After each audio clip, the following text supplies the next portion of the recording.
Bonjour à tous. L'Allée Paris est heureuse de vous retrouver pour ce nouvel épisode de Pharma Now.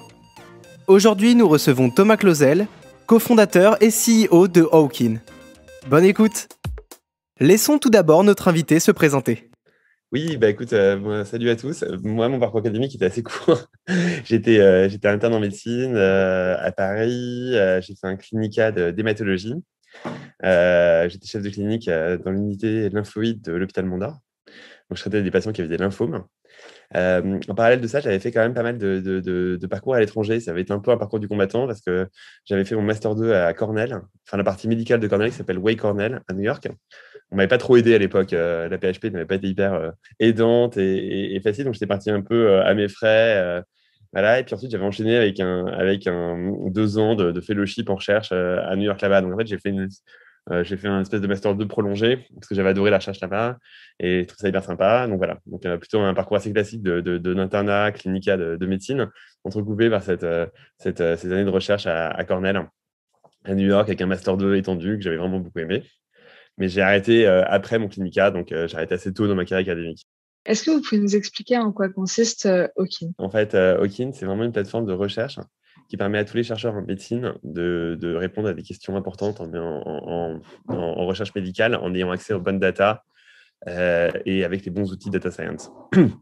C'est vraiment une plateforme fédérée où dès qu'un chercheur en médecine, dans une pharma, dans un hôpital, essaie de répondre à des questions importantes, comme la prédiction de réponse à l'immunothérapie dans certains cancers, il peut avoir accès avec une façon qui respecte la confidentialité des données patients aux bons datasets de recherche et aux bons outils pour permettre de répondre à cette question-là.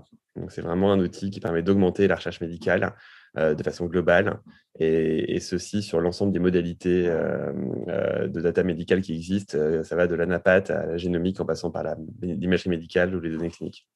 Après vos études de médecine, pourquoi vous êtes-vous lancé dans l'entrepreneuriat? En fait, moi, j'aimais beaucoup la recherche. Et en fait, je me suis retrouvé un peu dans un cul-de-sac quand j'ai commencé à revenir à la médecine classique, parce que finalement, j'ai pas beaucoup de temps à faire de la recherche. Si tu veux, en cancérologie en particulier, en médecine, il y a beaucoup de gens qui font de la recherche clinique, c'est-à-dire qu'ils prennent des tableaux Excel, ils font des analyses statistiques, ils essaient de trouver des groupes intéressants, des trucs comme ça. Mais il y a pas, finalement, en France, c'est extrêmement compliqué de faire de la médecine et de la recherche fondamentale, c'est-à-dire d'aller dans un laboratoire. Tu n'as pas du tout le temps, en général, d'avoir des parcours bien faits, comme ça existe aux États-Unis, où tu fais par exemple 2 jours dans un labo et 4 jours à l'hôpital. Ça, c'est vraiment pas du tout, ces parcours MIS sont pas du tout bien structurés en France. Donc, moi, quand je suis entré aux États-Unis, j'avoue, j'avais envie de faire plein de recherches, j'avais envie d'avoir du temps pour faire ça. Je me suis retrouvé à faire de la clinique jour et nuit et j'avais plus du tout le temps de faire ça. Donc, j'étais un peu frustré. Donc, il y avait une partie de frustration. J'avais envie de refaire de la recherche comme je voulais. Et ensuite, ça, c'est le premier truc. Ensuite, j'ai découvert les possibilités des mathématiques et de l'intelligence artificielle en général, que je connaissais assez mal et que j'ai trouvé assez fantastique parce que ça donne un peu des super pouvoirs aux chercheurs. Un chercheur, quand il peut essayer de faire une analyse, mais il ne peut pas prédire les réponses au traitement à l'avance, ce genre de choses que l'IA permet parfois de faire. Donc, je trouvais ça vraiment génial. Et en fait, ça a été la rencontre avec mon associé qui s'appelle Gilles, qui était prof, qui était maître de conférence à l'École normale supérieure en mathématiques appliquées. Et je me suis dit, c'est extraordinaire ce qu'on peut faire et j'ai envie de me lancer là-dedans. Comment vous arrivez à concilier à la fois recherche et entrepreneuriat? Aujourd'hui, je suis 100% sur la boîte. Donc, je suis 100% sur Owkin. Je fais plus du tout de médecine, mais c'est une boîte on fait énormément de recherche. Il y a énormément d'innovation. On essaie de faire des choses hyper dures. Là, on se lance dans le glioblastome, qui est une tumeur cérébrale, par exemple. On va se donner 18 mois pour essayer de faire un maximum de découvertes avec notre plateforme de recherche fédérée, en ayant accès aux bonnes données, en trouvant les bonnes questions auxquelles on répondra avec nos outils d'analyse. Et donc, en fait, aujourd'hui, c'est une boîte, donc un but commercial, mais où la recherche est prédominante et on essaie de faire des choses très, très dures et d'innover tout le temps. Donc, finalement, la recherche, on a vraiment 30 à 40% de notre budget est vraiment basé sur la recherche en data science et en médecine. Donc, c'est vraiment ça qui est génial. C'est qu'on a les bons outils pour pouvoir le faire, même si c'est dans un cadre privé, quoi.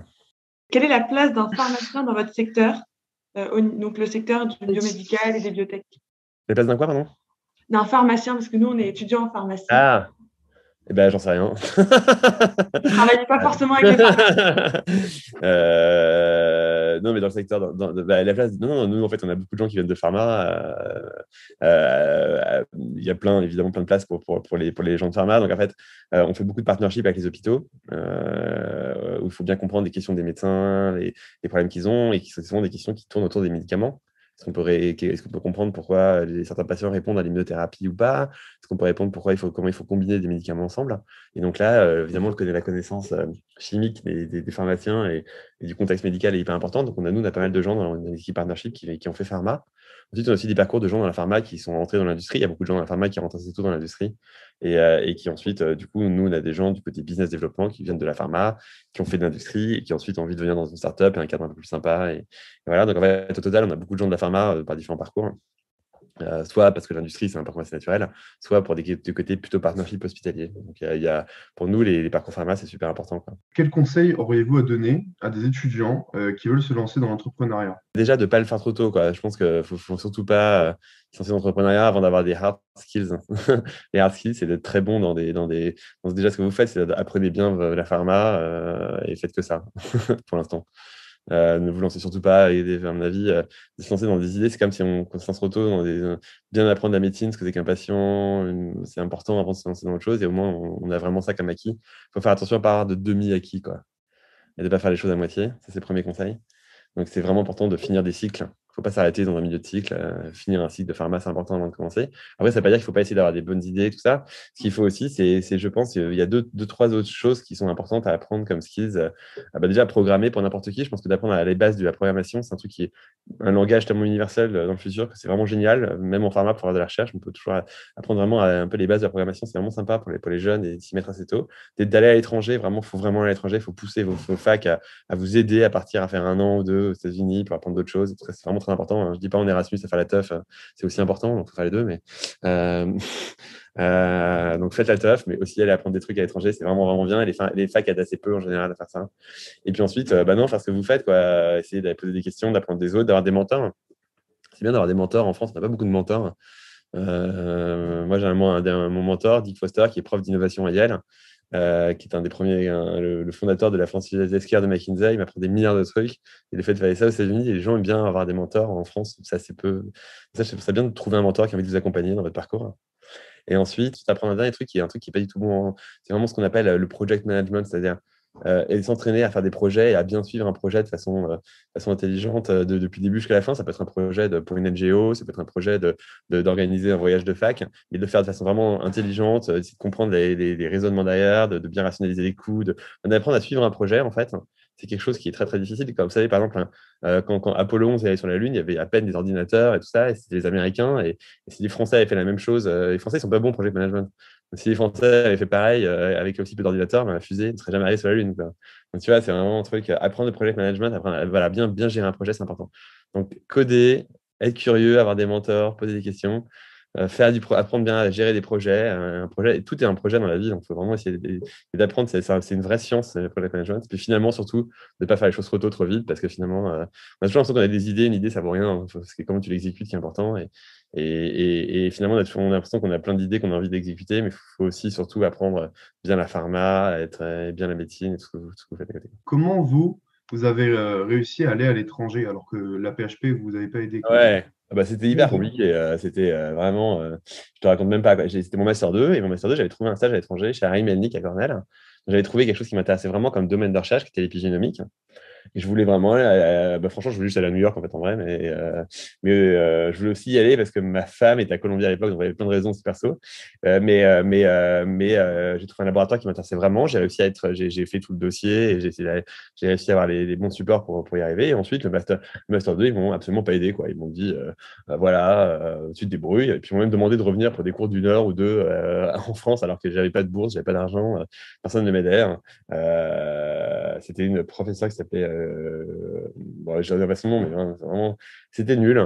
Et plutôt que m'aider et encourager à faire ça, donc en fait, j'ai pris sur moi, quoi. Je me suis débrouillé pour trouver un peu d'argent pour faire mon année là-bas. J'ai été payé par un laboratoire là-bas parce que je faisais du bon boulot. Je me suis donné à fond pour vraiment rentabiliser cette expérience, mais je suis quand même éclaté, hein, je suis super amusé. Et puis à la fin, voilà, je me suis dit, tant pis, moi je sais que c'est important, je veux le faire. Alors, ça commence à changer, il y a des facs, des programmes qui permettent de le faire. Mais si vous êtes il faut vous bagarrer parce que c'est vraiment important, on voit vraiment autre chose. Et là, surtout en recherche biologique, dans un laboratoire aux États-Unis, en France, c'est quand même pas les mêmes moyens. Même si c'est des super laboratoires, c'est quand même plus compliqué, quoi. Donc, je trouve que de vivre l'expérience d'une grande fac américaine et d'aller voir ce que c'est là-bas, faire de la recherche et tout, aussi pour le côté international, pour perfectionner son anglais, pour apprendre un peu plus, c'est super important. Il faut vraiment le faire, quoi. Mais quitte à vous, voilà. Mais avoir un peu des bâtons dans les roues. Mais... Est-ce que vous pourriez, préciser ce qu'est un mentor? Ouais, c'est une bonne question. Pour moi, un mentor, c'est quelqu'un qui a vécu des choses importantes, qui peut nous transmettre, hein. C'est pas forcément une différence d'âge, mais c'est quelqu'un, par exemple, qui a déjà fait, je sais rien, qui a fait un parcours qui vous intéresse et que vous allez voir tous les mois pour prendre un café ou tous les 2 mois pour avoir ses conseils, essayer de voir ce qu'il a appris, vous inspirer de lui, quoi. Enfin, il faut trouver quelqu'un qui vous inspire et qui a envie de vous suivre tous les 2-3 mois avec un petit café ou un petit email, un truc comme ça, juste pour savoir, voilà, pour vous suivre dans votre parcours. Alors, peut-être que vous n'avez pas besoin à votre stade, là, c'est assez tracé, quoi. Mais si vous avez envie de sortir un peu des clous, trouver des gens qui vont vous suivre quand vous grandirez, parce que vous êtes un peu des bébés, c'est important. Et aux États-Unis, il y a beaucoup de gens comme ça. Moi j'ai rencontré ce prof, j'ai pris un café avec lui, un deuxième, puis après, on s'est vu, on déjeunait ensemble tous les 6-7 semaines. Et puis à chaque fois, j'avais l'impression d'apprendre tellement de trucs de ce qu'il avait vécu, de ce qu'il a des trucs, c'était génial et j'adorais. En plus, il est super sympa, il s'appelle Richard Foster, je l'adore. Et vraiment, mais moi, je me suis vachement nourri de plein de trucs qu'il m'a appris. Et c'est pour moi une sorte de mentor. C'est quelqu'un qui a envie d'être là de façon désintéressée pour nous apprendre des choses et transmettre ce qu'il connaît. Et en France, c'est assez rare, en fait. Ça peut être quelqu'un aussi qui est en 5e année, quand tu es en 2e année de fac et que vous avez trouvé génial et qui rêve. Il n'y a pas de règle, hein. Il faut avoir différents mentors aussi dans sa vie, c'est important. Et maintenant, est-ce que vous avez des projets en tête pour les années à venir? Ah ouais, mais moi j'en ai toujours plein, mais je veux finir ce que j'ai commencé. Donc, mon seul projet, c'est vraiment de bien finir Hawkin et de bien finir, de continuer Hawkin, de le faire croître, de vraiment porter plus d'impact encore à la médecine. On a fait une boîte où on est vraiment, même si tout n'est pas toujours facile, on a vraiment envie de faire une vraie différence pour les patients. Et on voit ça à la fin. Et je trouve que bon, tout le monde, avec le Covid et tout le monde enfin, moi, personnellement, je ne pourrais jamais bosser dans un autre domaine que la santé, quoi. Et j'ai la chance d'avoir une équipe formidable, des collègues géniaux, de l'argent pour pouvoir faire des choses en médecine qui sont différenciantes et qui sont uniques. Donc, j'ai vraiment envie d'aller jusqu'au bout. Donc, pour l'instant, j'ai toujours d'autres projets en tête, mais c'est ça mon seul focus, quoi. Dans l'entrepreneuriat, pour monter une boîte, il y a une réelle différence entre ce qui se passe aux États-Unis et en France? Bien sûr, c'est très très différent. C'est beaucoup plus. Il y a beaucoup plus d'argent aux États-Unis, même si c'est quand ça arrive en France aussi.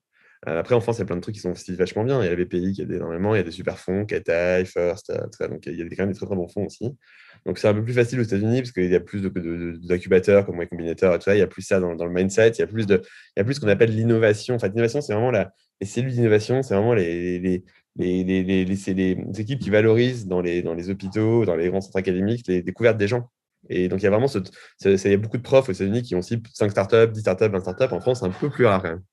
Tu vois, il y a vraiment cette nécessité de toujours être à l'intersection entre plusieurs choses, quoi. Et donc, en fait, aux États-Unis, c'est un peu plus facile, oui, parce que les gens on sent toujours ce pouvoir que tout est possible et tout ça. En France, on a bien voulu dire, mais tu vas pas y arriver. Les Français, c'est vraiment comme ça, quoi. C'est des vrais râleurs. Et puis voilà, il y a cet enfant aux États-Unis. Puis il y a vraiment aux États-Unis le truc, mais ça paraît hyper bateau de le dire, mais c'est cette acceptation de l'échec. C'est tout à fait fine.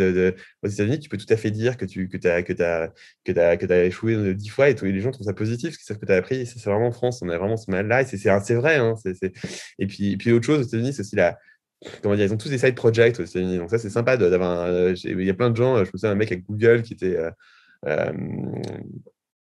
à Jigsaw, qui est une partie de Google, et ben, il a été numéro 2 ou 3 de Jigsaw. Et dans son CV, il y avait voilà, tout ce qu'il a fait chez Google en ingénierie. Puis à côté, un petit stand de café qu'il avait monté dans un coin de rue à New York. Mais c'est vachement important. Mais moi, tu viens me voir quelqu'un qui vient bosser chez Hawkin et qui a fait ça, qui fait du sport à haut niveau, qui avait des vrais projets à côté, qu'il a vraiment mené à bout, quel qu'il soit, je trouve ça vraiment génial. Et l'innovation, c'est pas forcément créer le Tesla de demain, c'est aussi d'arriver à faire un petit stand sympa de café avec un pote et d'avoir fait un truc qui a marché, qui était sympa. Je trouve ça génial. Et ça, en États-Unis, tout le monde le fait, c'est des side projects. Donc moi, si je vous encourage pas forcément à innover dans le milieu de la pharma aujourd'hui, je vous encourage par contre à faire ce genre de truc, quoi. Bon, je pense que nous avons fait le tour de notre question. Enfin, de nos questions, pardon. En tout cas, un grand merci d'être venu nous C'était un rejoindre plaisir. aujourd'hui. C'était très enrichissant et très intéressant. C'était un plaisir de vous parler. Merci à tous les 4. Puis bonne continuation pour vos parcours. Voilà. N'hésitez pas si on peut vous aider. Merci d'avoir suivi ce 3e épisode de Pharma Now. Nous espérons que cet entretien avec Thomas Clausel vous a plu. On se retrouve très bientôt pour un nouvel épisode sur Facebook, YouTube et Instagram avec un nouvel invité de marque. D'ici là, n'oubliez pas, la pharma, c'est maintenant.